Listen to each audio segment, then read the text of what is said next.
I fall in love, it will be forever, or I'll never fall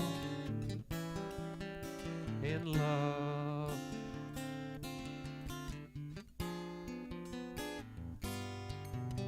In a restless world like this is, love is ended before it's begun,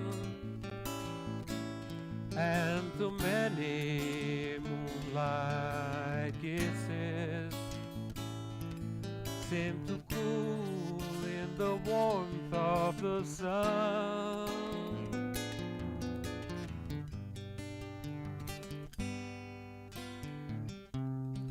When I give my heart, it will be completely, or I'll never give my heart.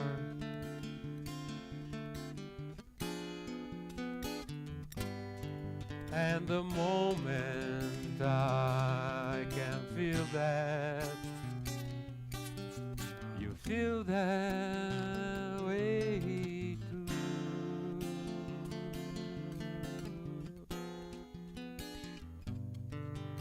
is when I fall in love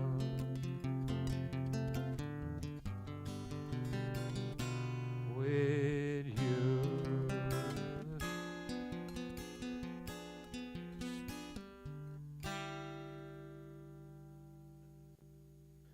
Que lindo, hein? Ei, que bacana. É. Boa noite, pessoal. Uma alegria estar com vocês aqui, uma honra. Hoje recebendo uma pessoa que eu admiro muito, de múltiplas atividades, e vocês vão conhecer um pouco. Na verdade, é muito bacana você ver num país como o nosso, ter um brasileiro como Luiz Fonseca, que tem tantas atividades, faz tudo tão bem, e eu consegui sequestrar o Luiz Fonseca para o programa de hoje, e é uma alegria estar com você, Luiz. Obrigado pela presença. Imagina, é uma alegria para mim. Eu sempre tive vontade de me aproximar mais de você, assim, com mais profundidade, porque é uma coisa, o teu trabalho é uma coisa que eu admiro bastante, Cosmo. Ele vai além da coisa do interesse pelo resultado. É uma coisa de humanidade, que eu acho que faz muita diferença, faz muita falta para a gente. Obrigado, mas você faz a mesma coisa, então. Mas obrigado, Luiz. Na verdade, eu acredito que nós todos, nesse mundo aqui, nós temos que colaborar, né? Não adianta ficar nos templos, nas igrejas, nos centros, né? Enfim, em onde quer que seja,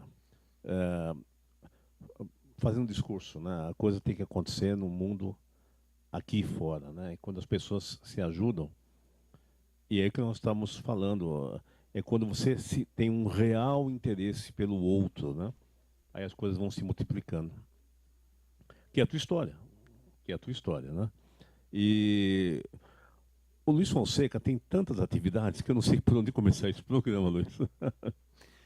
Luiz, dá um painel pra gente das coisas que você faz. Não me esconda nada. Não escondo nada?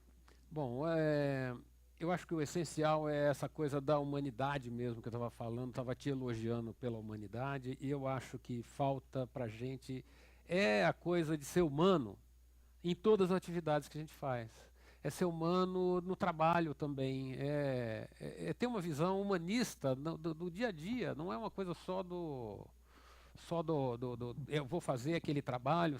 Eu estava até, né, a gente discutindo aqui, falando que não vamos fazer uma coisa formal. Né, De jeito nenhum. a formalidade é uma coisa que muitas vezes inibe a vida da gente.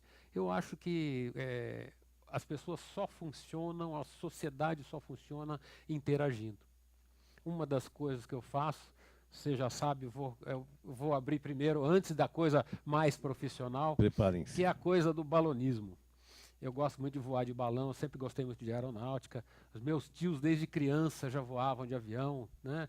E eu, assim, com 5 anos de idade, era louco para voar num aviãozinho, essa coisa toda. Acabei caindo em aeronáutica, trabalhei em aeroporto durante 8 anos. E depois ainda voltei para a coisa do balão. Porque o balão é uma atividade que, se não tiver 5 pessoas, o balão não sai do lugar. E depende de cada um. Então não adianta ter um gênio com o balão que ele não vai pôr o balão para voar. Então é uma primeira atividade que eu acho bacana, que é uma diversão. Que eu acho perfeito. É uma diversão para mim, claro, mas assim, todas as diversões acabaram virando atividade profissional para mim.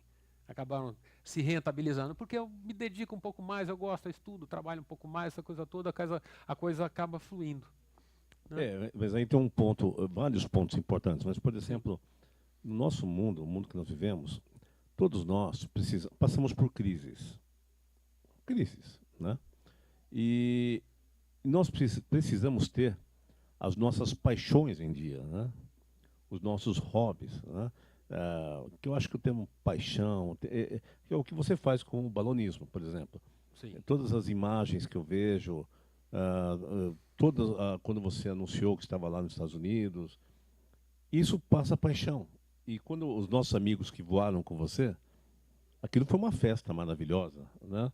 Então, ter protagonizar algo que não precisa explicar para ninguém, não precisa ter justificativa, tem que fazer sentido para a gente, aí já é um grande gol que nós fazemos, né? E essa questão do balonismo, que eu acho sensacional, é uma coisa que as empresas, nós temos aqui milhares de empresários assistindo esse programa. Eu vejo que os eventos das empresas caem numa mesmice, né, muito grande. E quando você contrata, esse é o primeiro dos trabalhos do Luiz, né, para um evento, para levar os seus clientes para um voo de balão, isso é muito diferente. É isso que essas são experiências, né, o experience, que aproxima as pessoas, porque todo mundo está estressado hoje, né? Todo mundo precisa de ajuda, todo mundo precisa de colaboração. A atividade do balonismo empresarial, aqui ela não é uma coisa muito comum, ainda não é um produto que está sendo levado para as empresas. As empresas ainda não descobriram que isso aí é um fator que leva a grandes resultados interessantes ao você levar um grupo de uma empresa para voar de balão, por exemplo.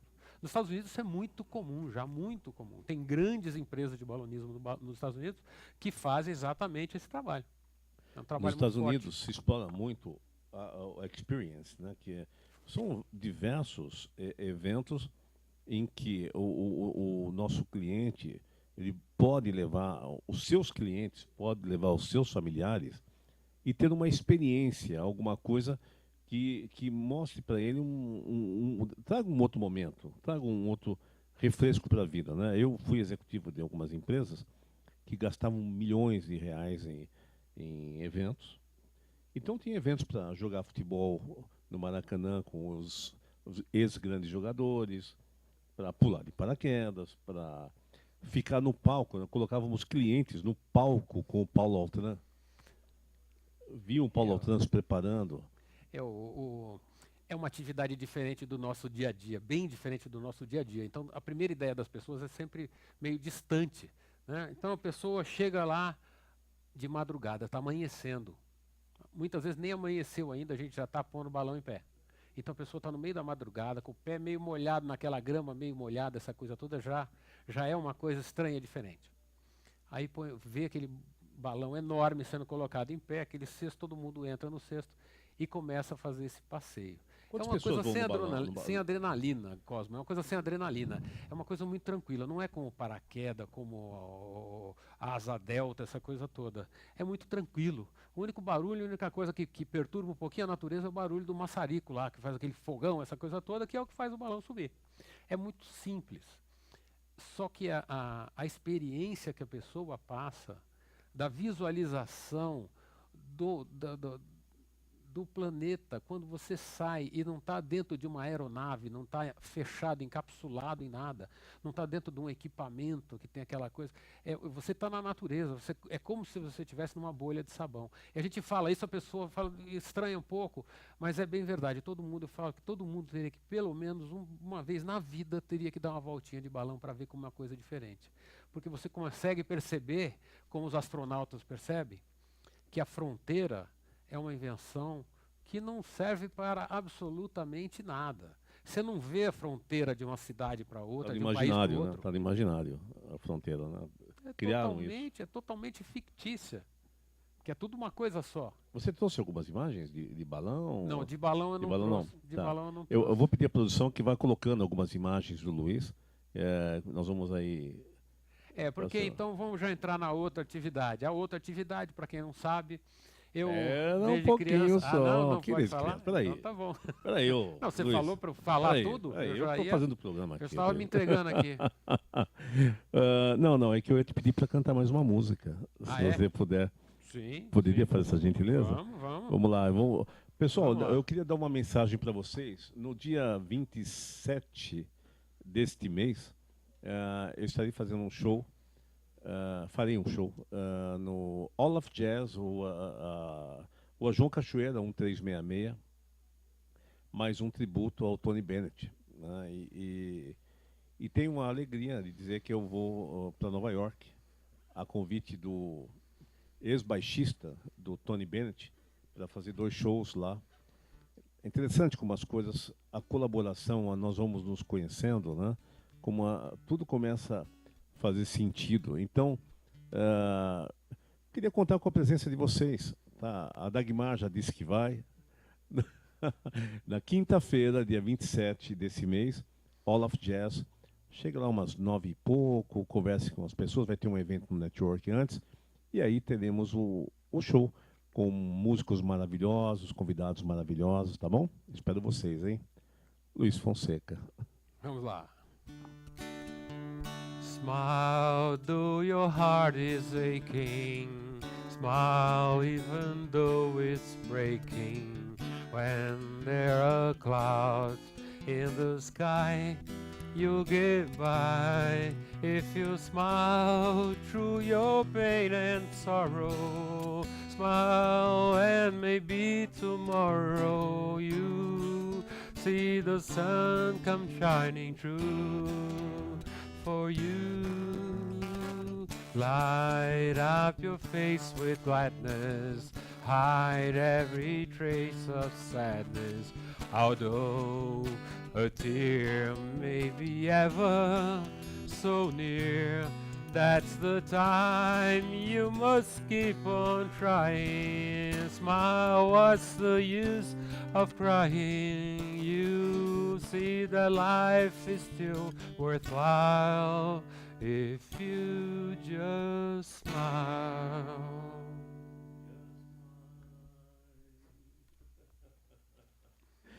Olha, eu trouxe o Luiz aqui, eu vou abusar tanto dele.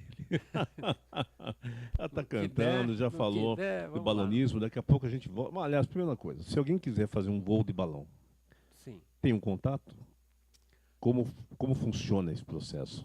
Tem o contato. Bom, passo o contato para agora aqui. Pode dizer aqui. Pode dizer. Então, mais fácil por e-mail, luiz.fonseca.balonismo. Isso, luiz.fonseca.balonismo@gmail.com é o mais fácil. Mas vou deixar o telefone também, o celular, é todo mundo de casa, tá? É amigo do Cosmo, é amigo meu também. 999-76-1605. Vou repetir. 999-76-1605. Pode ligar, pode consultar, eu explico direitinho. É uma coisa que a gente faz mais para amigos, não tem formalidade nenhuma na coisa. Enfim. Que maravilha, né? São Paulo, telefone de São Paulo e isso, São Paulo. É muito bacana quando você está com profissionais que levam tudo com muito carinho, muito cuidado. Eu queria recomendar o Luiz Fonseca, não só como pessoa, mas como profissional maravilhoso. Vamos para o segundo assunto, né? Você vê que estão explorando você, tudo que é jeito, né? Então, estamos aqui para isso. Luiz Fonseca, o brasileiro é um bom motorista ou não é um bom motorista? Então, a gente sempre se acha bom motorista, né, Cosmo? Mas a gente tem que parar e tem que pensar um pouquinho. Em que lugar do ranking de acidentes do mundo o Brasil está? Não sei. Estamos em quinto. Tem só 4 países piores do que o Brasil. Só 4 países piores que o Brasil em acidente de trânsito, com mais acidentes que o Brasil. Proporcionalmente, não é porque o país é maior ou menor, não. Mas isso é assustador mesmo, porque sempre que tem um carnaval, principalmente carnaval, né, você vê as estatísticas pós-carnaval de mortes na estrada. São muito violentas. É assim, e a gente está meio acostumado com esse número, né? Com esse número. Sim. Né? Sim. E é uma coisa que tem que acabar, não é possível, né? Então, quando criança, como todo moleque, eu gostava de velocidade, fui aprender a andar de kart e acabei ficando na escola de pilotagem como instrutor com 16 anos de idade. Aí, quando chegou nos 18, ganhei de presente da escola o curso de pilotagem de carro também. E daí fiquei por lá e ninguém queria saber de roer o osso, de dar aula para os empresários sobre direção defensiva. Acabou que desde aquela época, desde os anos 70, não devia nem falar, porque isso é entregar a idade, né? Mas enfim, desde os anos 70 já entregou, eu né? tenho contato com essa coisa de dirigir com qualidade. Mas dirigir com qualidade para a pista é uma coisa, dirigir com qualidade para a rua é outra. E assim, mesmo que o país não tivesse esse índice de acidente tão grande, um acidente, uma morte no trânsito ou uma pessoa que fica com um problema já não vale a pena, entendeu? Qualquer esforço feito no sentido de evitar ao máximo os acidentes é válido. Eu vi um comercial maravilhoso com adolescentes que dirigiam mandando SMS ou mexendo no celular. E todos eles vendo aquilo de uma forma muito normal. Só que, ao final da conversa, chega uma moça que está com sofreu um acidente. Porque alguém que estava no celular bateu no carro, matou a família dela, e ela está paralisada, com face paralisada, e ela vai lá para dar esse depoimento. Então, todo mundo fica absolutamente chocado. Né? Claro. Absolutamente chocado. Então, por exemplo, nós estamos vendo hoje, além do alcoolismo, né?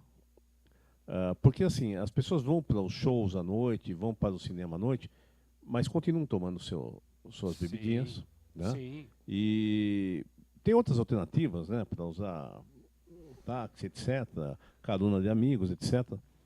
Tem a questão porque o celular invadiu, né? O celular invadiu. Então, tudo seu agora. Nós temos alternativas, mas a gente ainda não aprendeu a usar as alternativas, né? Então vamos pensar, por exemplo, na Holanda. Na Holanda tem, assim, as cidades são feitas para as bicicletas, são feitas para o transporte público.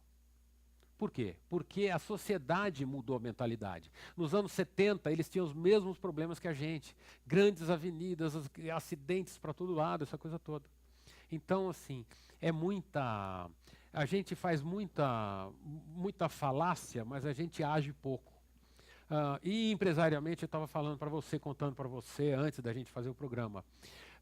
Muitas vezes a gente não tem o entendimento de que tem que tomar uma atitude mesmo, tem que mudar de comportamento. Então, muitas empresas deixam de ter lucro e começam a ter prejuízo porque não dão a devida atenção ao problema de transporte. Um funcionário de uma empresa que se acidenta, mesmo que ele esteja no transporte público, é um problema enorme para a empresa. Quando eu pego uma planilha lá para analisar todos os prejuízos só financeiros de uma empresa, o pessoal da empresa fica horrorizado. Fala assim, nossa, mas cada acidente tem esse tamanho desse problema? Então muda a mentalidade. Então começa o pessoal a entender que precisa realmente tomar uma atitude. É que, na verdade, é o custo de saúde, né? Porque as empresas, de uma forma geral, e nesse mundo, tudo que nós fazemos hoje no nosso mundo tem alta complexidade, tem grande amplitude, depende de muita gente, tudo. O que nos traz um estresse importante. E eu conheço empresas que em que 90% dos funcionários usam antidepressivos. 90%. Isso não pode ser normal uma empresa ter um prédio administrativo ter um pronto-socorro embaixo. Não dá pra, eu acho bom ter o pronto-socorro, mas Claro. não deveria ter, né? Porque não é fabril. Né? Então, essa é uma coisa. A questão da ergonométrica, né, que também causa muitos problemas. Muita gente que reclama de dor nas costas, por quê? Porque não sabe ajustar o banco do carro, coisa básica, que normalmente todo o trabalho que a gente faz junto, o trabalho que a gente começa a fazer junto com uma empresa, olha como é que você senta no banco do carro. Você senta no carro, chega para trás primeiro e depois você vai ver se está acertando. Acerta os pés primeiro, depois acerta as mãos no volante, a posição certinha. As pessoas não sabem. Tem habilitação e dirigem há anos e não sabem se posicionar. Não, e aí traz aquela questão do paradigma. Não, eu sempre fiz assim. Eu me lembro quando surgiu o cinto de segurança. Aliás, minto, 5 anos antes de surgir o cinto, a obrigatoriedade do cinto de segurança, eu usava o cinto de segurança. Porque eu sofri um acidente leve, mas eu bati a cabeça no vidro. Sabe aquela sensação de que você não vai conseguir parar o carro? Enfim, entortei o volante, tinha um Opala, bati a cabeça. A partir dali, eu comecei a usar o cinto de segurança. E não era fácil usar o cinto de segurança antigamente. Ele era complicado, ele era um negócio que ficava enfiado no banco, enfim, era para não usar. Eu comecei a usar e foi... As pessoas me viam como um bobo. Como um bobo. Cosmo, Aí surgiu isso. Quando foi obrigatório o cinto de segurança, o índice de mortes em trânsito diminuiu para menos da metade. Será que isso faz diferença? Será que isso faz diferença? O índice de mortes em acidentes, imediatamente a partir do momento que se começou a obrigar, todo mundo começou a usar, menos da metade das mortes no trânsito. Uma pessoa já é uma enorme diferença, né? Sim. Mas vamos dissecar um pouco melhor esse assunto, porque eu vi que você também queria voltar a essa questão do passo a passo, né? Sim. Dicas de segurança. Sim. E você também faz um paralelo entre a postura da pessoa dirigindo, um paralelo com o comportamento dela na empresa. Você faz alguma coisa assim, né? As surpresas, os movimentos. Eu achei muito interessante essa colocação que você fez. Mas antes disso, eu queria ver a questão, se possível, 10 passos. Sim. 10 passos de segurança. 10 passos, sim, de cara? É de cara, sim. De cara. Vamos tirar vai os falar erros. 5, vai cantar, depois fala 5. Vamos tirar os erros, os grandes erros dos brasileiros? Qual é o semáforo que o brasileiro emenda? Qual é o semáforo que o brasileiro emenda? É o amarelo? Bom, que ele emenda, acho que é o amarelo, né? Ou não? Acho que não é, né? Pelo jeito que você falou. Se ele passar olhando, ele vai ver o vermelho, porque o amarelo é dele, ele já considera como sendo dele. Ah, bom, bem lembrado. E o brasileiro sai daqui fazer vergonha no exterior. Porque se ele passar o amarelo em outro país, vai acontecer um acidente. É porque as pessoas estão condicionadas a fazer o que é certo, né? Então, assim, existe muito desconhecimento. Então, uma outra coisa, manter distância do veículo da frente.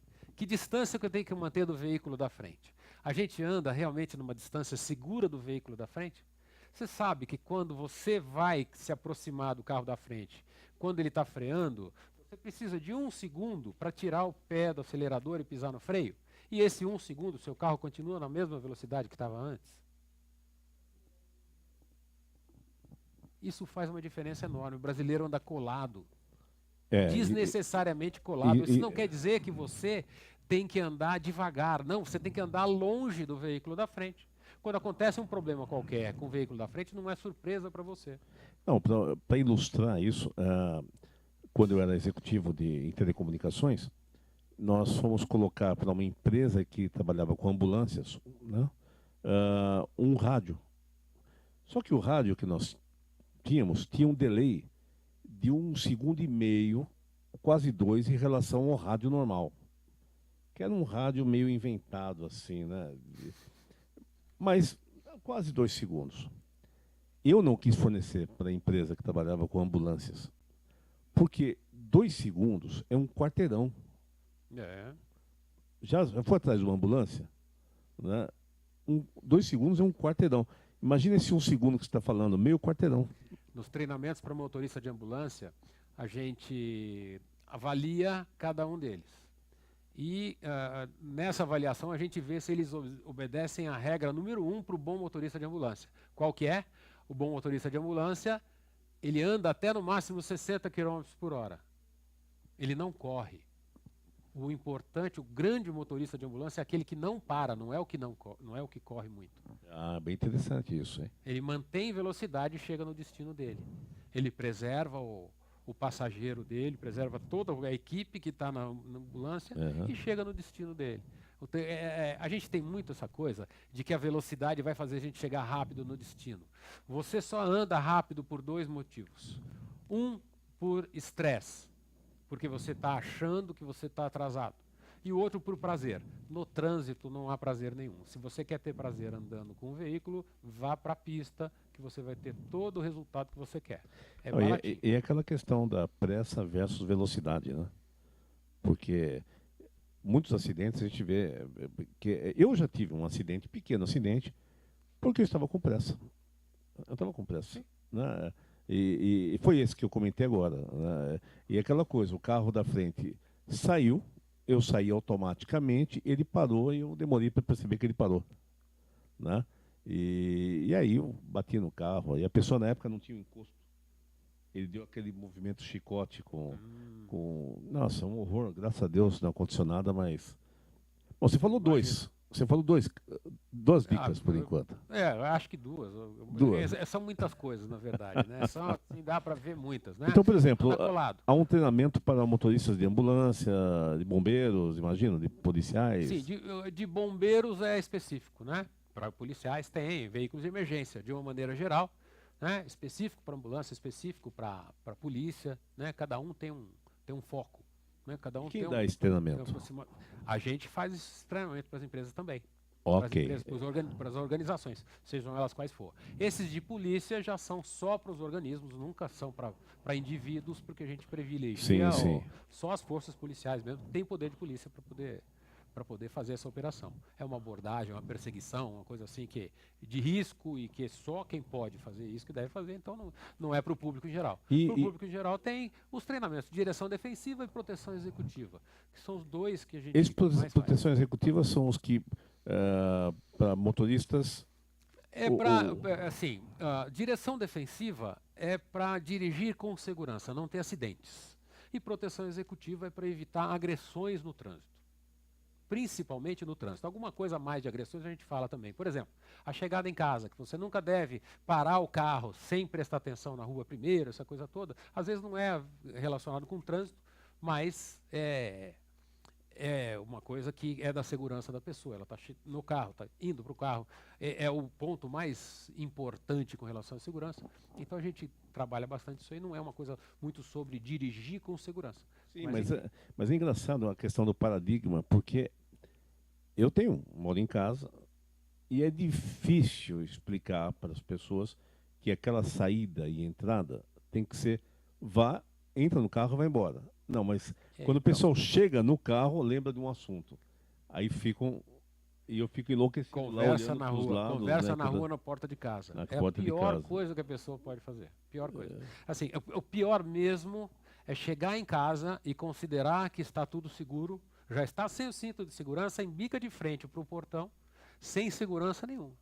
Então, a primeira coisa é, antes de chegar na metade do quarteirão lá, eu vou olhar na frente de casa. Tem alguma coisa estranha? Então eu vou passar direto. Quantas vezes eu precisar? Isso. Passo direto, passo direto, passo direto. Não tem ninguém agora? Então pronto, está seguro, não tem problema nenhum. Então não tem por que eu assumir um risco que eu não preciso, que é onde acontece a abordagem. Exatamente. Então é uma das coisas de proteção executiva. Nós empacotamos aí algumas coisas, mas agora eu vou pedir para você cantar de novo. Né? Cantar de novo? Eu vou pedir para a nossa produção ir colocando algumas imagens também, que o Luiz trouxe, que são muito relevantes, são muito, muito interessantes. E, na verdade, essa questão da segurança, nós temos que tirá-la do paradigma de algo assim... É aquilo que o Luiz estava falando, o brasileiro acha que sabe dirigir, né? Que sabe dirigir com segurança. Ou despreza, algumas imagens estão sendo mostradas, e despreza essas orientações, né? Mesmo nas empresas, as pessoas vão fazer um treinamento, não só disso, mas de outras coisas. Eu acho muito interessante. Você vai fazer um treinamento de alguma coisa, esqueça, preste atenção naquilo, deixe suas verdades de lado, que você vai começar. Né? O trabalho que a gente faz não é um trabalho que é destinado só ao funcionário da empresa. A gente teve uma grande alegria de trabalhar no edifício sede da Petrobras, no Rio de Janeiro, para 3.600 funcionários, com um projetinho muito simples, que era comunicações no elevador do prédio. Coloque o cinto de segurança antes de dar partida no carro. Era uma série de 70 e tantas frases. Na verdade, esse projeto atingiu não só as 3.600 pessoas, como atingiu a comunidade, a casa das pessoas. Todo mundo foi discutindo esse projeto. Porque é multiplicador, né? Muito multiplicador o projeto, e a ideia é essa, porque se você não atinge a comunidade de uma maneira geral, você não atinge nada. O que adianta eu trabalhar com um universo de 200, 500 funcionários numa grande empresa e não atingir aquela comunidade, não mudar aquele trânsito?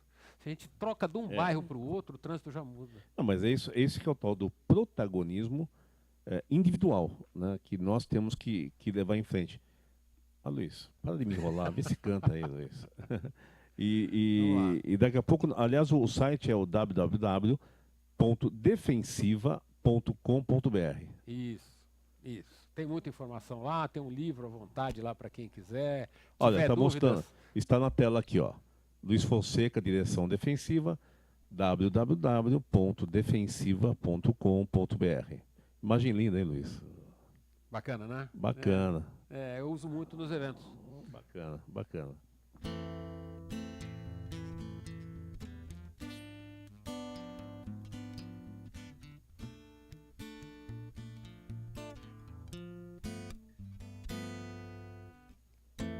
Unforgettable, that's what you are.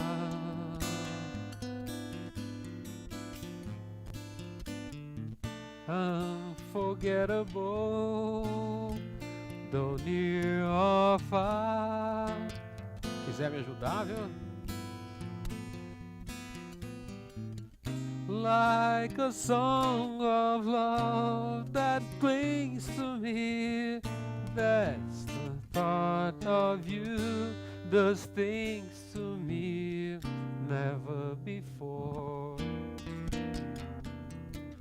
Has someone been more unforgettable in every way?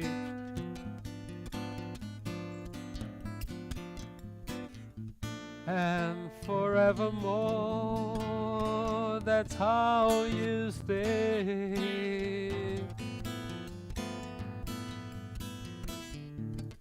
That's why, darling, it's incredible that someone so unforgettable thinks that I am unforgettable too. Não dá vontade de parar. É bom. São as músicas de jazz que ele gosta tanto que eu quis presentear.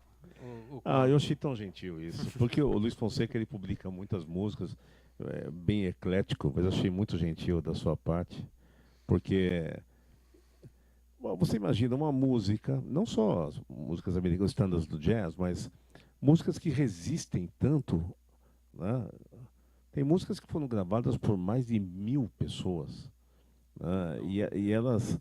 Tem um exemplo que eu faço no show, que é um bolero, né? Um bolero que foi composto por uma compositora mexicana, Maria Greves, se não me engano. Maria Greves, que compôs mais de 800 músicas. 800 músicas. E uma das músicas que ela compôs, um bolero acabou sendo gravada por Tony Bennett e Sarah Vaughan e se transformou num grande standard de jazz. What a difference the day made. Nossa. What a difference a day made. Rain to fall in the hours. Que é Quando vuelvas a su lado, não me negues tus besos.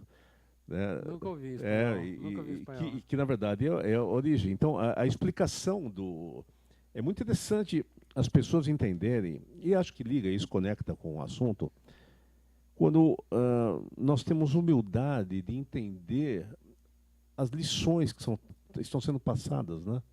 Esse trabalho que você faz, de direção defensiva, é fantástico. E quando as pessoas têm humildade em entender isso, porque isso salva vidas, né? Isso é tão importante. Imagina alguém ficar paraplégico porque não deu bola para uma determinada coisa, né? Sim, eu falo que até que a pessoa, desculpa interromper, eu falo até que a pessoa pode ser egoísta na hora dela tomar as decisões dela com relação a trânsito. Egoísta no sentido, não, vou me preservar, eu não vou me acidentar. Porque quem não quer se acidentar, não se acidenta. Não existe risco zero, mas a probabilidade de você se acidentar quando você age de uma maneira inteligente, segura, Cosmo, é muito maior. Eu dirijo, até eu recebi um americano uma vez, ele falou, nossa, você dirige de forma conservadora, né? E ele achou estranho isso, né? Não sei por que motivo, mas talvez eu não tenha cara de quem dirige. Viu outros brasileiros dirigindo, né? Ouviu, acho que foi isso, acho que foi isso. E eu brincando com ele, eu falei, olha, eu dirijo igual a um velhinho. Né? Porque, você já viu um acidente com um velhinho? Não. Difícil. Agora, com um boizinho, com o bonezinho virado... Toda hora. Toda hora. Né? Então, mas assim, é mais ou menos quando eu pego um voo, eu quero que o comandante ele respeite todas as regras. Se respeitar todas as regras, não acontece nada, né, Luiz? Só se for realmente... Até de avião acontece acidente, né? E é exatamente quando eles fogem às regras. Quando fogem às regras. Essa tragédia aí é um absurdo. A análise de um acidente, eu uso muito o paralelo da análise do acidente aeronáutico com a análise do acidente automotivo. A análise do acidente aeronáutico envolve pelo menos 15 fatores para o acidente acontecer. Erros, falhas e faltas que foram cometidas. Então são 15 coisas erradas que aconteceram concomitantemente para o acidente acontecer. Senão ele não acontece. Concomitantemente, ao mesmo tempo. No caso do acidente automotivo, é pelo menos três fatores que você deixa acontecer para que o acidente aconteça. Quais são eles? Pelo menos 3. Mas sempre, quase que todas as situações, velocidade. 90% dos casos de acidentes, a velocidade é o principal fator. Tira a velocidade da cena do acidente, o acidente não acontece. É a diferença entre dar tempo de frear e desviar. Sim, é frenagem, né? Frear. Se você está devagar, o acidente não acontece. Existe, no momento que você percebe um perigo qualquer, você está sujeito a duas coisas. Você está sujeito à sua velocidade e você está sujeito à sua distração. A distância que você vai usar para parar o seu veículo pode ser o dobro da distância se você estiver distraído em velocidade. Perfeito. Então você tem que se concentrar o tempo todo, por isso que tem que dirigir durante pouco tempo. O brasileiro dirige muito, pega a estrada, anda 4 horas sem parar. Não pode, o cérebro da gente está sendo muito usado quando a gente está dirigindo. Então você anda por 2 horas, dá uma paradinha, toma um cafezinho, come um pãozinho de queijo, não vai comer uma feijoada, pelo amor de Deus. Tá? Mas come alguma coisinha, o seu estômago entra em digestão e a sua atividade, o teu organismo vai estar mais ativo. Eu tive durante 6 meses, eu fiquei 6 meses numa empresa estudando. E você vai lendo, chega uma hora que vinha uma página em branco, outra página em branco, e o desenho de uma xícara de café. Né? Interessante. Por quê? Mas isso dava mais ou menos assim, 1h30, 2 horas. Né? Porque tem hora que você nem sabe se você está entendendo o que você está lendo. Né? Com certeza. Então, aquela parada daquela oxigenada, né? Você toma um café realmente e se reposiciona. Né? Isso é bem legal. A atividade consciente de dirigir é muito pouca. É muito pouquinho que a gente usa do cérebro. Só que o subconsciente da gente está 100% do tempo ligado, 100% do tempo sendo usado. Essa parte do cérebro fica mais quente do que o restante do cérebro. É uma atividade de alta dinâmica que a gente tem que respeitar. Dirige um pouco e para um pouco. Quer dizer, então é assim, a velocidade em excesso, A distração. A distração é causa de acidente, muito acidente fatal. Por quê? Porque a pessoa não toma providência nenhuma. Não tem reação, né? Na cena do acidente, normalmente, quando você está atento e percebe que ele vai acontecer, você vai imediatamente, instintivamente, com toda a força no freio, essa coisa toda, e você diminui drasticamente a velocidade. Parece que não. Mas você diminui muito a velocidade. Então, o que acontece? Se você está distraído, não, você vai para o acidente com a mesma velocidade que você vinha. E um acidente a mais de 70 por hora é fatalidade. Se você bater num obstáculo que não cede a 75 km por hora, você vai morrer, ainda que o seu carro seja o melhor do mundo. A Volkswagen tinha, isso na década de 80, quando surgiram os cintos de segurança, eles criaram uma rampa assim, que devia ter uma pequena inclinação, e ela, acho que uns 10, 15 metros no máximo. Então eles colocavam as pessoas sem o cinto de segurança. E as pessoas sentavam naquele banco, ela descia aquela rampa e freava. Ninguém ficava no banco. Ninguém ficava no banco. Não sei se você já viu isso. Nos Estados Unidos agora tem quase todos os estados, todas as polícias estaduais, tem lá, porque as polícias são mais estaduais lá, né? Estaduais ou municipais, mas as polícias do estado, elas têm um equipamentozinho que é engraçado. É uma rampa sem carro, é só o banco com o cinto. Isso, era e isso a rampinha corre e bate ali. É impressionante o impacto nessa rampinha de 5 metros. É bastante, bastante significativo. E os carros hoje eles estão bem mais seguros, né, Luiz? Porque antigamente os carros eram fortes, são década de 30, 40, 50, mas eles tinham aquele efeito de uma bola de ping-pong, né? Ele batia...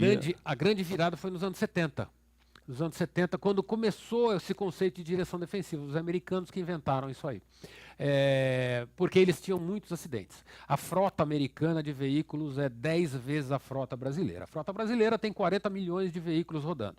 A frota americana tem 400 milhões de veículos rodando, por isso eles tinham muitos acidentes. Desenvolveram esse trabalho bacana de direção defensiva e diminuíram muito o índice de acidentes. Com coisas simples, coisas bacanas, que é exatamente esse padrão de informações novas para levar o motorista a ser mais inteligente quando dirige.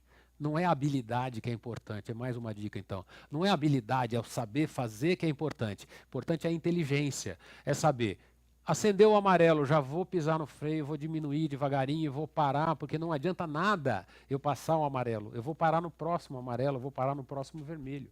Não vou chegar mais cedo no meu destino, não tem motivo nenhum para emendar amarelo.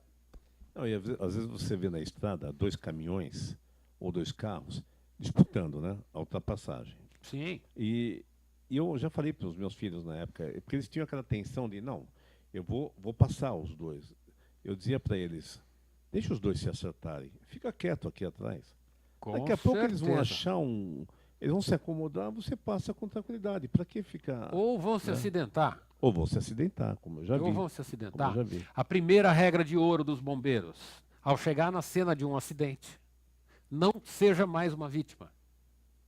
Isso aí é a coisa delicada. Muito bom isso, hein? Muito bom. Não seja mais uma vítima. Não seja mais uma vítima. Outra grande dica, então, vou dando as dicas que você foi pedindo aí, tá? Seja pessimista no momento que você começa a andar com o seu veículo. Pessimista, vai dar errado? Vai. Vou tomar uma fechada? Vou. Porque se você não pensa assim, você vai se acidentar. Não, isso eu tenho um documentário muito bom sobre a El Ala, né, que é o aeroporto lá em Dubai, né? Acho que é em Dubai, em que eles criaram, isso é 60 Minutes, né?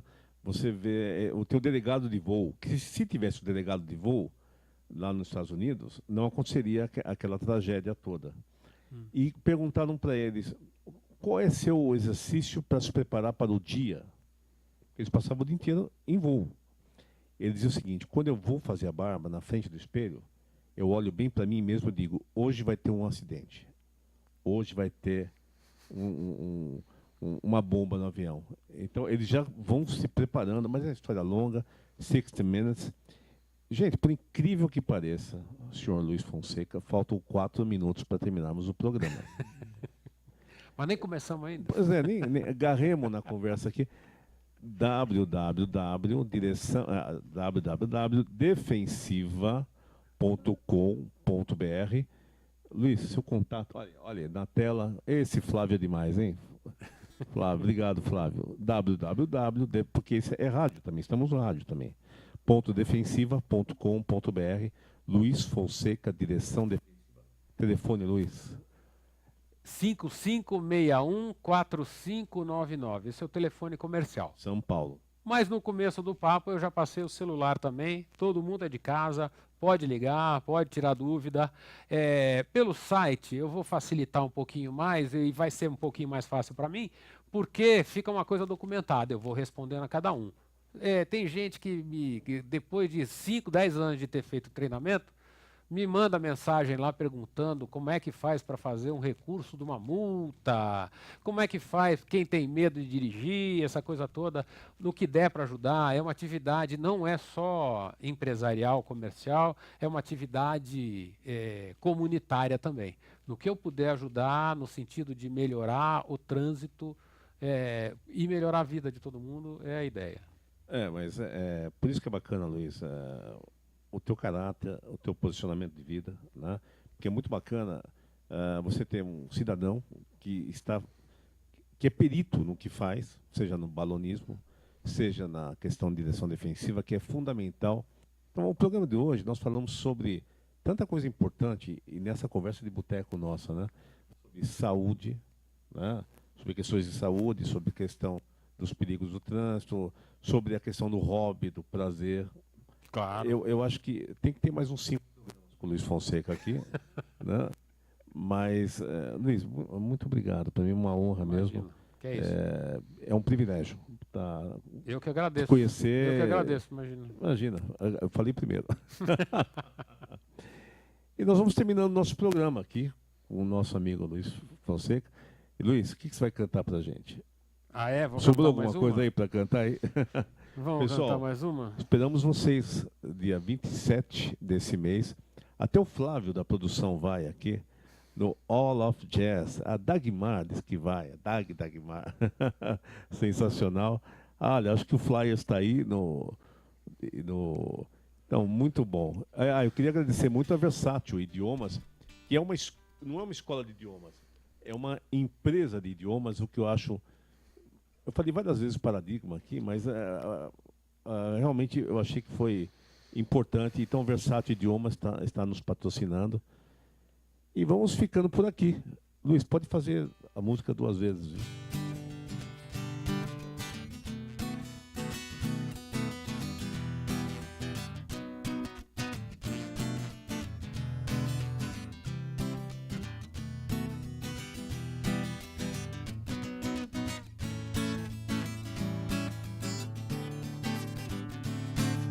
All of me, why not take all of me? Can't you see I'm no good without you? Take my arms, I wanna lose them. Take my lips, I'll never use them. Your goodbye left me with eyes that cry, and I know I'm no good without you. You took the part that once was my heart, so why not take all of like the me? beat, beat of the tom-tom when the jungle shadows fall. Like the tick-tick-tock of the stately clock as it stands against the wall. Like the beat, beat, beat of the tom-tom when the jungle shadows fall. Like the tick-tick-tock of the stately clock as it stands against the wall. Like the drip, drip, drip of the raindrops when a summer shower is through. So a voice within me